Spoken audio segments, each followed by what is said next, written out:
Dyma ni'n mynd i gyfeiriad y castell. Dyma'r castell gyda'r gist na i ddal dŵr yn y ffrynt. A dyma olwg arnaiden cychwyn ar fy nhaith feunyddiol ben bore i fynd i weld y bechgyn sy'n gweithio yr ochr draw. Hibio'r gerddi blodau hardd neilltuol yr adeg yma'r flwyddyn. Fe welwch chi yn y canol yn y fan hyn y fountain sydd wedi cael ei gymryd trosodd fel rhyw ffynon o fined gan yr ymwelwyr. Nad oes dim traddodiad o'r fath yn perthyn i'r fountain yma o gwbl. Ac wedyn yn cerdded allan o'r gerddi blodau tuag at y terasau.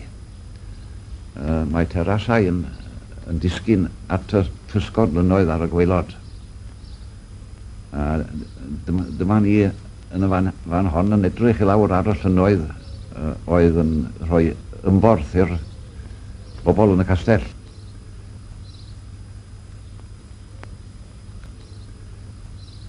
Wedyn tu hwnt i'r rhain mae'r tai. Dyma di Abernodwydd o Langadfan. Wedi symud o Sir Drefaldwyn. A thu hwnt yn y pellter Culewent o Sir Faesyfed. Ac yn nes draw wedyn Bwthyn Llaen Fadin. Ac fe ddylwn i ddweud hefyd bod ni'n cadw anifeiliaid. A dyma rhai o'r defed Llanwynog sydd yn yr amgueddfa. Mae bwriad i gael gwartheg dion Cymru a phethau o'r fath. A dyma ni wedi dod ar draws hyd at y Tanerdi a dynwyd i lawr yn Rhaeadr Gwy. Lle enfawr. Y mwyaf yn i'r symud. Dyma'r pyllau lle roedden nhw'n rhoi dŵr a sisgilderi yn gymysg mwyn rhoi'r crwyn i mewn. Fydd hwn yn cael ei agor, dwi'n gobeithio, dechrau mis Ebrill.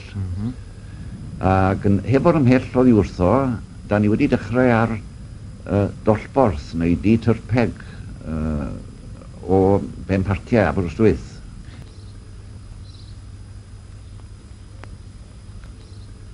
Pan dynwyd y ffilm yma, mae'r gosod y Silfini fan hyn, wrth gwrs, da ni wedi codi'r waliau fyny i'r top. Wel, dyma ni'n dod yn fan hyn at adeilad newydd o'r amgueddfa.